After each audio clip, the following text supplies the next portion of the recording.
Last time on آخری معجزہ. ہمارے علماء کہتے ہیں کہ اللہ تعالیٰ نے مرد کو اور عورت کو دو مختلف قسم کی طاقتیں دی ہیں. انسان کو مرد کو فزیکل طاقت دی ہے اور عورت کو جذباتی طاقت دی ہے. وہ سائیکولوجیکلی اس کو پاور دی ہے, کنٹرول کرنے کی پاور دی ہے, سیڈیوس کرنے کی پاور دی ہے, اٹریکٹ کرنے کی پاور دی ہے. تو ان دونوں پاورز کا جو غلط استعمال کرتے ہیں, جس میں زیادہ صلاحیت ہے اس کا وہ زیادہ استعمال کر سکتا ہے. ویسے تو دونوں کے پاس دو طرح کی صلاحیت ہو سکتی ہے, but this is a statistical reality.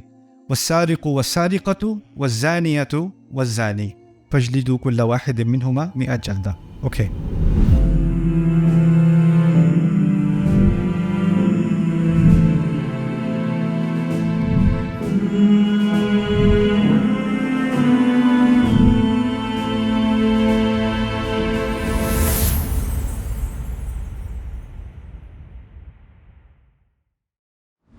یہاں پر اس مثال کے لیے آپ کو تھوڑا زیادہ کنسنٹریشن کی ضرورت ہے, لیکن یہ میرے نزدیک یہ اس قسم کی مثالیں ہوتی ہیں جو جب میں پہلے پڑھ رہا تھا نا, تو ان سے میں سب سے زیادہ جو متاثر ہوتا تھا ان مثالوں سے ہوتا تھا کہ یہ کیسے ممکن ہے, یہ ہو ہی نہیں سکتا. تو اس کو پہلے میں سمجھاتا ہوں یہاں بات کیا کی جا رہی ہے. یہاں پر ہے وَلَوْ يُعَجِّلُ اللَّهُ actually no میں بتاتا ہوں یہاں پر وَإِذَا مَسَّ الْإِنسَانَ الضَّرُّ دَعَانَا لِجَنْبِهِ أَوْ قَاعِدًا أَوْ قَائِمًا فَلَمَّا كَشَفْنَا عَنْهُ ضَرَّهُ مَرَّ كَأَن لَّمْ يَدْعُونَا إِلَى ضُرٍّ مَسَّهُ. پہلے اس پوری کا سمجھ لیتے ہیں ترجمہ. اللہ تعالیٰ اگر جلدی کرتا, اللہ تعالیٰ اگر لوگوں کے لیے جلدی کر دیتا شرک سے مراد ہے نقصان کی, یہاں پر نقصان مراد ہے. استعجالہم بالخیر, کیونکہ وہ جلدی چاہ رہے ہیں اچھائی کی. یعنی انسان اچھے کی جلدی میں جب حرکت کرتا ہے, جلد بازی میں حرکت کرتا ہے, تو کیا ہو جاتا ہے اس کے لیے نقصان. اگر اللہ یہ اجازت دے دیتا کہ ایسا تم کر لو اور اپنا نقصان ہو بھی تو کر لو, لقضی الیہم اجلہم, تو ان کا معاملہ طے کیا جا چکا ہوتا, یعنی انسانیت ہی ختم ہو جاتی. اگر اللہ انسانیت کو اپنی جلد بازی کرنے کی پوری کھلی چھٹی دے دیتا تو انسانیت ہی ختم ہو جاتی. فَنَظَرُ الَّذِينَ لَا يَرْجُونَ لِقَاءَنَا فِي طُغْيَانِهِمْ يَعْمَهُونَ, تو ہم ان ایسے لوگوں کو جن کو کوئی امید نہیں ہے کہ وہ ہم سے ملیں گے, ہم ان کو چھوڑ دیتے ہیں اپنی بغاوت میں, اور وہ اندھے ہی اسی بغاوت میں چلتے رہتے ہیں. وَإِذَا مَسَّ الْإِنسَانَ الضُّرُّ, اور جب انسان کو کوئی مشکل یا کوئی مصیبت آ کر لگتی ہے, اس کو چھوتی ہے, دعانا لجنبه او قاعدا او قائما, پھر وہ ہمیں دعائیں کرنے لگتا ہے لیٹا ہوا اپنی سائٹ پہ, یا بیٹھا ہوا یا کھڑا ہوا, یعنی ہر حال میں دعائیں کرنی شروع کر دیتا ہے. فلما کشفنا عنہ ضرہ, اور جب ہم اس سے اس کی مشکل کو ہٹا دیتے ہیں, مر کأن لم يدعنا الى ضر مسہ, تو ایسے چلتا پھرتا ہے جیسے کبھی کوئی مصیبت تھی ہی نہیں جس نے اسے چھوا تھا. كذلك زين للمسرفين ما كانوا يعملون, اور اسی طرح مسرفین کے لیے, مسرف کہتے ہیں جو حد سے زیادہ گزر جائے, حد سے زیادہ گزرنے والوں کے لیے, اسراف کرنے والوں کے لیے ہم نے ان کی حرکتوں کو مزین بنا دیا, خوبصورت بنا دیا. قل, یہاں پر فوکس کرنا ہے اب ہمیں. قل لا املک لنفسی ضرا ولا نفعا, کہہ دو ان سے مجھے کوئی اقتدار نہیں ہے. رسول سے کہا جا رہا ہے, رسول ان کو بتا دیجئے مجھے کوئی اقتدار نہیں ہے کہ میں تمہارے معاملے میں نہ کوئی نقصان نہ کوئی نفع کنٹرول کر سکوں, میرے ہاتھ میں تو یہ ہے نہیں. الا ما شاء اللہ, سوائے اس کی کہ جو اللہ تعالیٰ خود چاہے.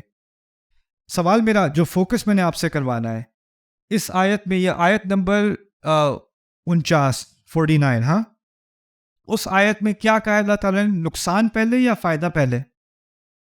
نقصان پہلے. ضرًا ولا نفعا, نفع کا لفظ آسان ہے, ضر کا لفظ نقصان کے لیے, ٹھیک ہے. اب واپس آئیں گے اس کی طرف ایک لمحے بعد, ادھر دیکھ لیں, یہاں دوسری آیت کو دیکھ لیں. فَالْيَوْمَ لَا يَمْلِكُ بَعْضُكُمْ لِبَعْضٍ نَفْعًا وَلَا ضَرًّا, اس دن, قیامت کے دن, تم لوگ ایک دوسرے کے معاملے میں کوئی اقتدار نہیں رکھو گے, نہ نفع کا نہ نقصان کا. یہاں کس چیز کا پہلے ذکر ہے؟ یہاں نفع کا پہلا ذکر ہے, وہاں پر نقصان کا پہلے ذکر تھا. تو اس میں کیا حکمت ہو سکتی ہے؟ میں نے کہا تھا قرآن کی ہر آیت دوسری آیت سے پروئی ہوئی ہے, اور ایک صورت کا ایک مکمل نظام ہے. اب آپ اندازہ کریں رسول صلی اللہ علیہ وسلم, میں اس کو سمجھانے سے پہلے میں آپ سے کہتا ہوں, رسول صلی اللہ علیہ وسلم پر جب قرآن نازل ہوا تو کتابی شکل میں نازل ہوا یا کلام کے طریقے سے نازل ہوا؟ کلام. میں آپ سے ابھی 40 منٹ 45 منٹ بات کرتا رہا ہوں. میں نے 2 منٹ پہلے کیا الفاظ کہے تھے؟ کسی کو یاد ہے؟ 30 سیکنڈ پہلے، 40 سیکنڈ، 5 منٹ پہلے کیا الفاظ کہے تھے؟ کسی کو یاد ہے؟ اگر میں نے لکھی ہوتی ای میل تو میں نے پیچھے کیا کہا تھا، آپ پیچھے جا کے سرچ تو کر سکتے ہو نا. لیکن اگر میں بول رہا ہوں تو ہمارا دماغ حفظ نہیں کر لیتا کہ کیا کہا تھا، کیسے کہا تھا. کہانی آگے چلتی رہتی ہے، ہم پروسیس کرتے رہتے ہیں. یہ حفظ تھوڑی ہے، مسلسل آگے بات چل رہی ہے. اب اس بات کو سامنے رکھ کے ذرا سوچنا کہ یہ ہو کیا رہا ہے. یہاں 10ویں اور 11ویں آیت میں کہا تھا اگر انسان نقصان کی طرف جلد بازی کرے اور اللہ اس کو کرنے دے تو انسانیت ختم ہو جاتی. مضمون کیا تھا شروع میں؟ نقصان. نقصان کون سی آیت میں؟ 10ویں 11ویں آیت میں. پھر کہا تھا جب ہم اس کا نقصان اس سے ہٹا دیتے ہیں تو وہ ایسا چلتا پھرتا جیسے اس کو کوئی نقصان ہوا ہی نہیں تھا. تو اس کے 40 آیات بعد بات ہو رہی ہے ان کو بتا دو میں تمہارے معاملے میں نہ کسی نقصان کا اقتدار رکھتا ہوں اور نہ نفع کا. جہاں بات شروع ہوئی تھی 40 آیات پہلے، اس طرح کہہ لو 15 منٹ پہلے جو بات کہی جا رہی تھی، ان کے الفاظ کی ترتیب کا لحاظ رکھتے ہوئے نفع کا ذکر پہلے نہیں، کس کا ذکر پہلے؟ نقصان کا. کتنا ممکن ہے انسان کے لیے یہ؟ اب آگے دیکھو اس صورت میں، سورۃ سبا میں کہتے ہیں یہاں پر نفع پہلے اور نقصان بعد میں. سورت میں ذرا پیچھے جاؤ، کیا ملے گا؟ ان ربی یبسط الرزق لمن یشاء من عباده ویقدر. میرا رب جس کے لیے چاہے رزق کے دروازے پھیلا کر کھول دیتا ہے اور جس کے لیے چاہتا ہے تنگ کر دیتا ہے. پھیلانے کا ذکر پہلے ہے کہ تنگ کرنے کا؟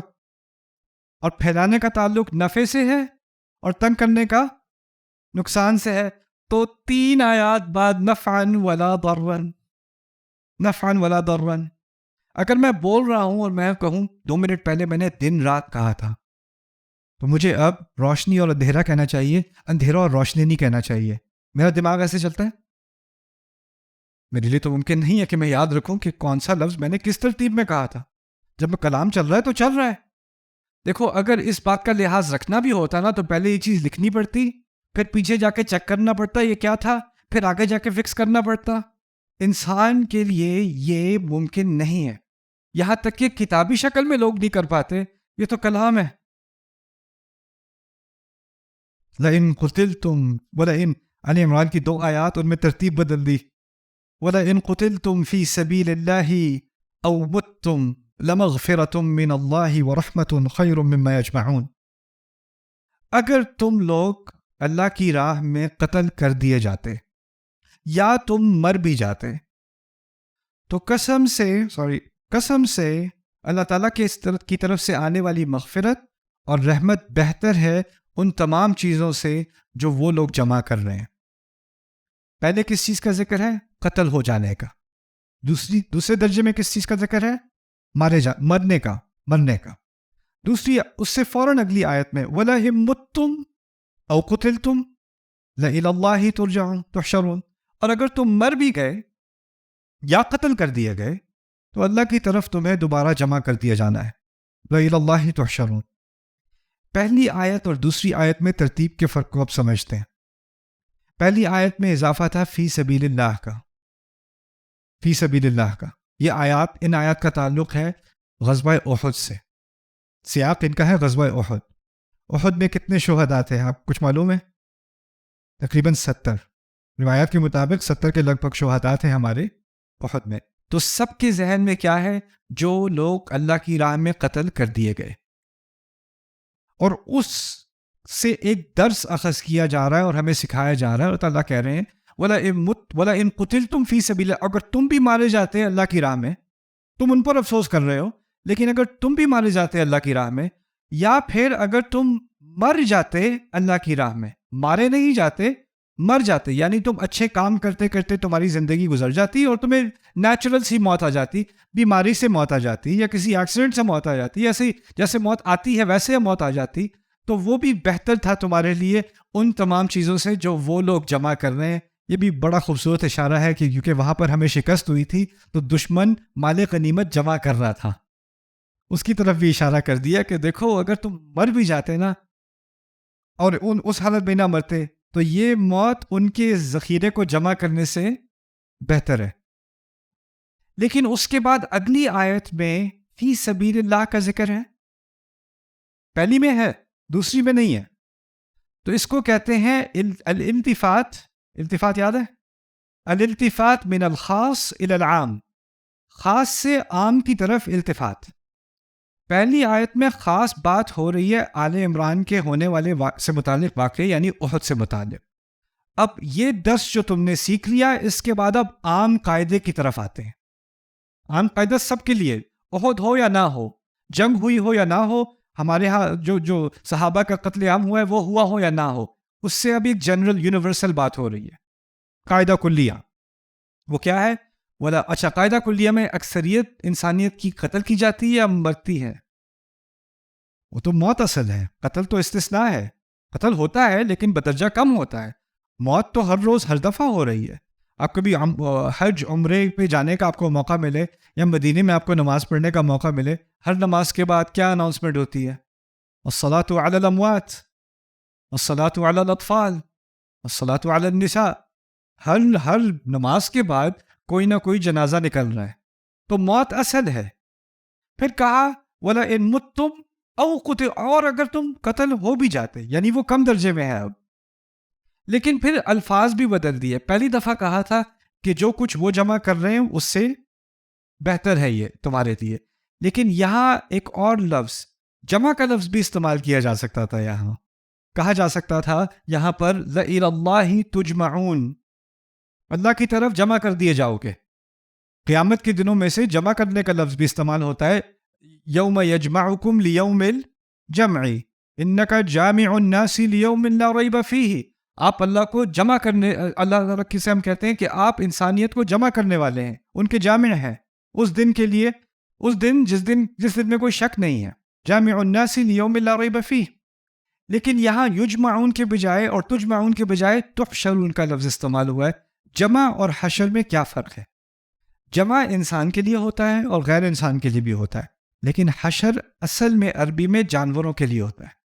اصل میں جب بھیڑ بکریوں کو جمع کرتے ہیں تو اس کو کیا کہتے ہیں؟ حشر. اسے حشر کہتے ہیں. جب گھوڑوں کو اکٹھا کیا جاتا ہے تو وہ کیا کر رہے ہیں؟ حشر کر رہے ہیں. جمع نہیں کر رہے ہیں, حشر. جب لوگوں کا مجمع ہے تو اس کو کیا کہیں گے؟ جمع. تو جب انسان جانوروں کی طرح بھاگ بھاگ کر جمع کیے جائیں گے تو وہاں پر حشر کا ذکر ہے, اور حشر کے ذکر سے اس میں رحمت کم ہوتی ہے. جمع کے لفظ میں رحمت زیادہ ہے, حشر کے ذکر میں رحمت کم ہے. اور یہاں پر دیکھیں فی سبیل اللہ نہیں ہے نا, وَلَئِن مُتُّمْ أَوْ قُتِلْتُمْ. اب یہاں فی سبیل اللہ کی بات نہیں ہو رہی, کسی بھی طرح کی موت اور کسی کی طرح کا بھی قتل ہو جانا. تو اس میں اچھے لوگ بھی شامل ہیں اور اس میں برے لوگ بھی شامل ہیں. ماتو وہم کفار, جو لوگ مرے اور کفر کی حالت میں تھے. ماتو وہم منافقون, موت آئی اور وہ نفاق کی حالت میں تھے. ایسے لوگ بھی ہیں, اللہ ہمیں ان میں سے نہ بنائے. تو ان کے لیے زیادہ موزوں لفظ کیا تھا؟ الی اللہ تحشرون. سبحان اللہ.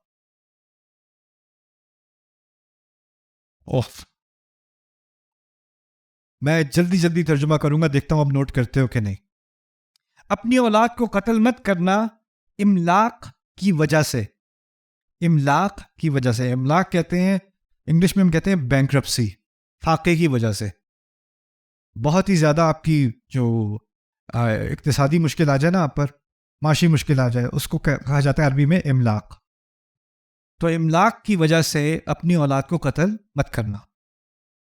پھر کہتے ہیں نحن نرزقکم وإیاہم, ہم ہی ہیں جو تمہیں رزق دیتے ہیں اور انہیں بھی دیتے ہیں. ایک اور مقام پر کہا سورۃ الاسراء میں وَلَا تَقْتُلُوا أَوْلَادَكُمْ خَشْيَةَ إِمْلَاقٍ, اپنی اولاد کو املاق کے ڈر سے قتل مت کرنا. پھر کہا نحن نرزقہم وإیاکم, ہم انہیں بھی رزق دیتے ہیں تمہیں بھی دیتے ہیں. کوئی فرق آیا؟ کوئی تبدیلی آئی؟ پہلے رزق کی بات کی تھی تو کس کا رزق پہلے کہا تھا؟ پہلے تمہارا پھر بچوں کا. دوسری آیت میں کس کا ذکر پہلے؟ بچوں کا رزق پہلے، تمہارا رزق بعد میں۔ اب اس کو میں سمجھاتا ہوں کیا کیسے اس کی حکمت کو سمجھیں۔ کیا عجیب کلام ہے اللہ تعالیٰ کا، سبحان اللہ۔ میں برگر کھانے لگا ہوں بھوک کی وجہ سے، سمجھ میں آتی ہے بات؟ میں برگر کھانے لگا ہوں بھوک کی وجہ سے۔ اگر میں کہوں میں برگر کھانے لگا ہوں بھوک کے ڈر سے، فرق ہے کہ نہیں؟ میں اگر برگر کھاؤں بھوک کی وجہ سے تو بھوک ابھی سے ہے کہ نہیں؟ ابھی سے ہے۔ میں کہوں برگر کھانے لگا ہوں بھوک کے ڈر سے، ابھی نہیں ہے، ابھی نہیں ہے، وہ مستقبل میں ہے، ابھی نہیں آئی۔ پہلی آیت میں ہے اولاد کا قتل مت کرنا املاک کی وجہ سے، املاک کی وجہ سے۔ تو ابھی بھوکا کون ہے؟ تم خود بھوکے ہو۔ جب تم خود بھوکے ہو، بھوک کی وجہ سے قتل کرنے کا سوچ رہے ہو، تو کہا تمہیں کھلائیں گے، ان کو بھی کھلائیں گے، تمہیں کھلائیں گے، نحن نرزقکم وإیاہم۔ دوسری میں کہا اولاد کا قتل مت کرنا بھوک کے ڈر سے۔ اگر بھوک کا ڈر ہونا اس کا مطلب ہے ابھی بھوک نہیں لگی، ابھی املاک نہیں ہوا، ابھی فاقے نہیں پڑے۔ سوچ یہ آ رہی ہے کہ بچہ ہوگا تو پتہ نہیں پیمپر کے کتنے پیسے ہوں گے، پاؤڈر کے کتنے پیسے ہوں گے، ڈاکٹر کے کتنے پیسے ہوں گے، ڈیلیوری کے کتنے پیسے ہوں گے، کھانے کے کتنے پیسے، خرچے ہی خرچے، پھر بعد میں کپڑے لینے پڑیں گے، پھر یہ کرنا پڑے گا۔ ابھی نہیں ہوا فاقہ، لیکن ڈر ہے اس کے ہونے کا۔ یعنی آپ کا رزق کا معاملہ یہ نہیں ہے کہ آپ اپنے آپ کو افورڈ نہیں کر سکتے، آپ کے ذہن میں سارا مسئلہ آپ سے متعلق نہیں ہے، بچے سے متعلق ہے۔ تو اللہ نے کہہ دیا ڈر کے مارے مت قتل کرنا، ہم اس کو بھی دیں گے، تمہیں بھی دیں گے۔ نحن نرزقهم وإياكم۔ سبحان اللہ، سبحان اللہ، ما اعجب هذا الكلام۔ پھر میں یاد دلا رہا ہوں وہی بات پرانی۔ ایک آیت ہے سورۃ الانعام میں، دوسری ہے سورۃ الاسراء میں، ہزاروں میل کے فاصلے پہ۔ کس کے ذہن میں ہوگا یہاں پہ من ہے تو اس کو ایسے کرو، اس کو یہاں پہ خشیہ ہے تو اس کو ویسے؟ کیسے ممکن ہے؟ کیسے ممکن ہے؟ اس کو سمجھنے کے لیے تھوڑا میں نے ہائی لائٹ نہیں کیا، میں آپ کو بتاتا ہوں یہاں کیا بات ہو رہی ہے۔ آپ نے بہت مشہور آیت ہے بقرہ کی، آپ نے پہلے سنی ہوگی، ختم اللہ علی قلوبہم وعلی سمعہم وعلی ابصارہم غشاوہ، ان کے دلوں پر مہر لگائی، پھر ان کی سماعت پر مہر لگائی، اور پھر ان کے دیکھنے پر ایک غشاوہ ہے، یعنی ایک ڈھکنی ہے، ڈھکونی ہے اس کے اوپر، وہ ڈھکی ہوئی ہے۔ اچھا یہاں دیکھیں سورۃ الجاثیہ، افرأیت من اتخذ الہہ ہواہ، تم نے کبھی ایسے انسان کو دیکھا ہے جس نے اپنی خواہشات کو الہ بنا لیا ہو؟ وَأَضَلَّهُ اللَّهُ عَلَىٰ عِلْمٍ، اور اللہ نے اس کو گمراہ ہونے دیا ہو اس کے علم ہونے کی باوجود، اس کے پاس علم بھی ہے پھر بھی گمراہی میں گیا۔ وَخَتَمَ عَلَىٰ سَمْعِهِ وَقَلْبِهِ، اور اللہ تعالیٰ نے اس کے سننے پر اور اس کے دل پر مہر لگا دی۔ بقرہ میں کیا پڑھا تھا؟ ختم اللہ علی قلوبہم وعلی سمعہم وعلی، یہاں پر ترتیب بدلی کہ نہیں؟ کیا بدلا ہے؟ پہلے کس کا ذکر ہے یہاں؟ سماعت کا، پھر دل کا، پھر آخر میں جیسے وہاں بھی آخر میں دیکھنا تھا وہ تو آخر کی بات ہے، لیکن یہاں پر ترتیب بدل دی۔ اب واپس آتے ہیں بقرہ پہ۔ بقرہ کی شروع کی آیت تو بہت ساروں کو یاد ہے، ذالک الکتاب لا ریب فیہ، لا ریب، شک کہاں پہ ہوتا ہے؟ دل میں ہوتا ہے۔ فیہ ہدن، شک کیسے دل میں ہوتا ہے؟ کیسے پتہ دل میں ہوتا ہے؟ وارتابت قلوبہم، قرآن کہتا ہے ان کے دل شکوں میں تھے۔ پھر کہتے ہیں ہدن للمتقین، ہدا کہاں ہوتی ہے؟ ومن یؤمن باللہ یہدی قلبہ، جو اللہ پر ایمان لائے اللہ اس کے دل کو ہدایت دیتا ہے، ہدایت دل میں ہوتی ہے۔ پھر کہا ہدن للمتقین، المتقین، فإن ذلک من تقوی القلوب، تقوی کہاں پہ ہوتا ہے؟ دل میں ہوتا ہے۔ رسول بھی کہتے ہیں صلی اللہ علیہ وسلم التقوی ہا ہونا، التقوی ہا ہونا، التقوی ہا ہونا، الذین یؤمنون بالغیب، الذین، ایمان کہاں ہوتا ہے؟ دل میں ہوتا ہے۔ ویقیمون الصلاۃ ومما رزقناہم ینفقون، والذین یؤمنون بما انزل الیک وما انزل من قبلک وبالآخرۃ ہم یقین کہاں ہوتا ہے؟ یقینون، یقین کہاں ہوتا ہے؟ اولئک علی ھدی من ربہم واولئک هم المفلحون. ان الذین کفروا، کفر کہاں ہوتا ہے؟ وہ بھی دل میں ہوتا ہے. سواء علیہم انذرتہم ام لم تنذرہم لا یؤمنون.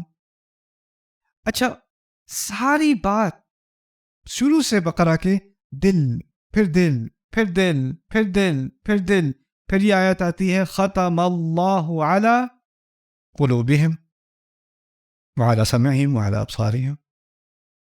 تناسب ہے کلام کے ساتھ. مضمون کیا تھا؟ ہر لفظ کے اندر، ہر دوسرے تیسرے لفظ کے اندر دل کی بات ہو رہی تھی. تو سزا کہاں ملی؟ جرم بھی دل کا ہے تو سزا بھی دل کو پہلے ملی. ختم اللہ علی قلوبہم وعلی سمعہم. بات سمجھ میں آئی؟ اب چلتے ہیں سورۃ الجاثیہ کے پاس. سورۃ الجاثیہ کی آیا نمبر، جس آیت میں یہ بات ہو رہی ہے وہ آیت نمبر ہے 23.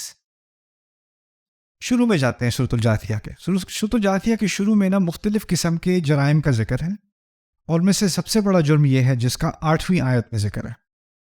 اللہ تعالیٰ کہتے ہیں یسمع آیات اللہ تتلا علیہ، وہ اللہ کی آیات کو سنتا ہے جو پڑھی جاتی ہیں اس پر. ثم یصر مستکبرا، پھر سننے کے بعد وہ مڑ جاتا ہے استکبار میں، تکبر میں. کأن لم یسمعها، جیسے کہ اس نے سنی ہی نہ ہو، جیسے کہ اس نے سنی ہی نہ ہو.